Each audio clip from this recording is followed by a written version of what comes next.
Sunday night in the winter of 2010, I'm kneeling over the toilet bowl. My eyes are bloodshot and tears are running down my face. I grab some tissue to wipe my face and a toilet seat for any evidence. I grab some mouthwash. I'm 28 years old, and bulimia had me in its grip for over a decade at this point. I walk back to my high-rise condo overlooking the Las Vegas skyline to see the empty packets of chips, and biscuits, and brownies, and the empty tub of ice cream I just consumed in one sitting. I feel an overwhelming sense of guilt, shame, and disappointment. My younger sister, she's beautiful and thin. She can wear anything, it looks flawless on her. I look at my 16-year-old body, chubby. I don't get the same attention as she does. So I thought, maybe if I lose some weight, I'll be worthy of love and attention too. So I try every diet and cleanse and workout, taking laxatives, even starving myself, just so I could look like her.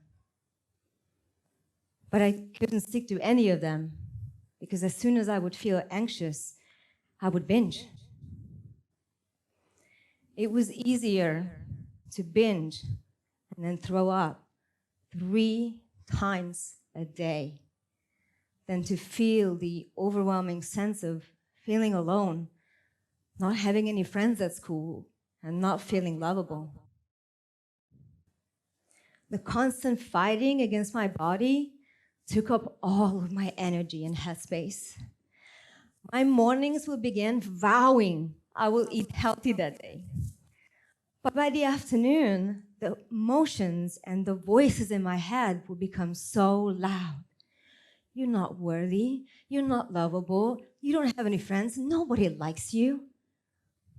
And I would just binge again. I felt trapped, alone, and I didn't know how to get out.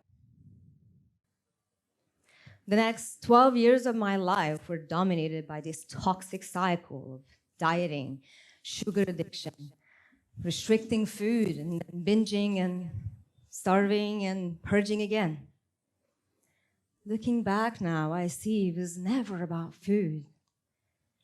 It was about self-rejection and my lack of ability to cope with my emotions and self-regulate.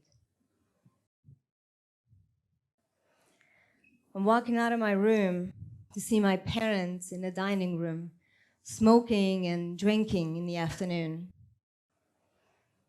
I can hear them slurring their words, and I can see their eyes glazing over the beer bottle. I'll stump through the kitchen. My mom would ask, "What's wrong?"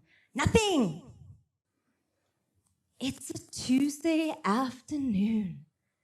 They're on their 4th beer. It's not even dinner time yet, and it's happening every day. My parents were coping with life the best way they knew, numbing their problems with alcohol. And at the same time, I was feeling angry, alone, and unloved and rejected.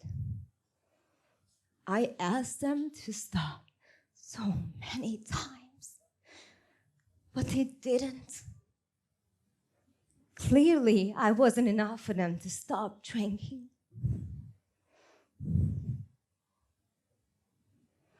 Bulimia eventually turned into a drinking habit while working in the hospitality scene of Las Vegas. They both got out of control, and I got myself fired from my job for drinking too much. This was a catalyst for a radical life change.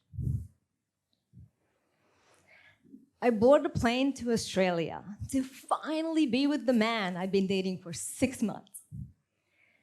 5 weeks into a honeymoon period, he gets sick, really sick.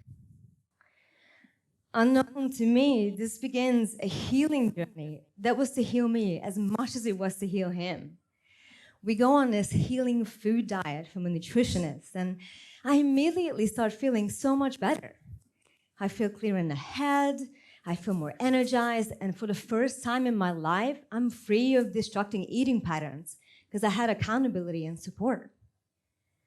I got so excited. I went to college to study nutrition therapy and personal training, and I fell in love with empowering myself and people through nutrition and working out. I thought I've cracked the code.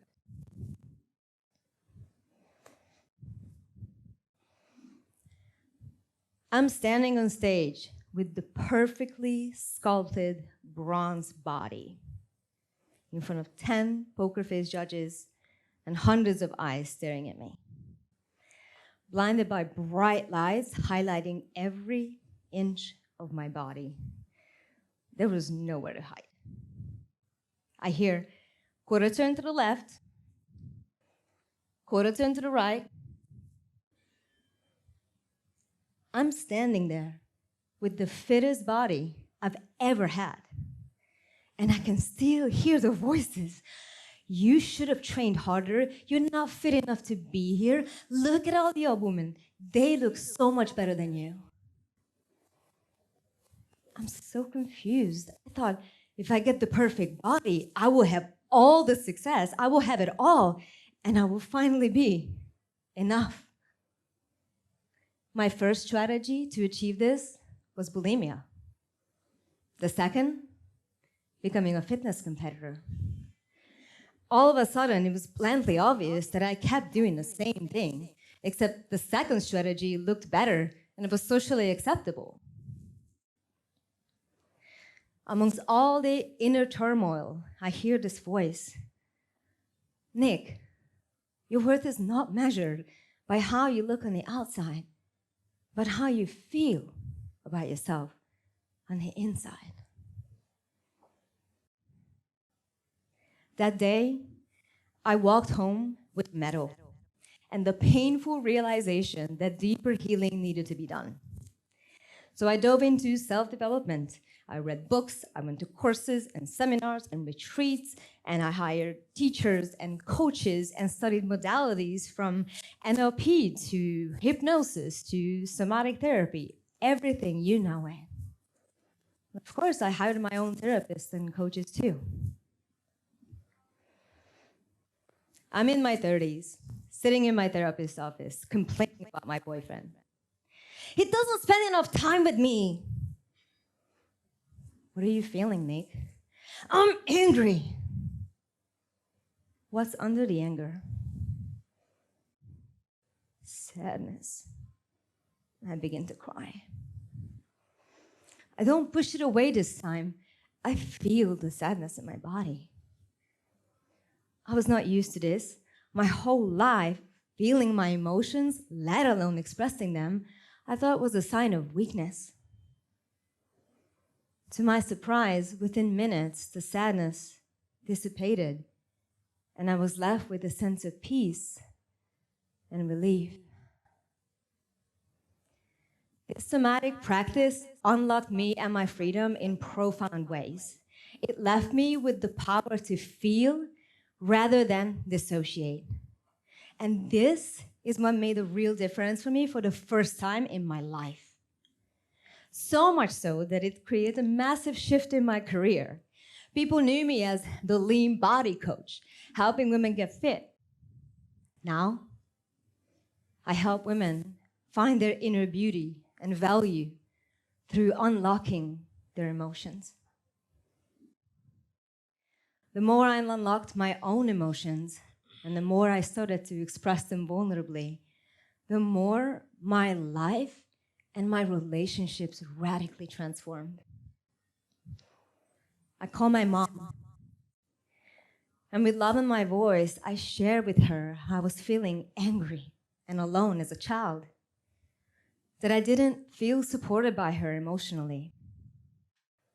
But because I did the inner healing, and I felt and released those emotions, I showed up with her with patience and love. I'm so sorry, Nikki, she says. But her apology is no longer needed, as I feel the depth of my forgiveness. Hanging over the toilet bowl or hanging a medal around my neck would have never given me this conversation and forgiveness with my mother. It is clear to me now that emotions are not to be controlled or suppressed. They're the gateway to my liberation.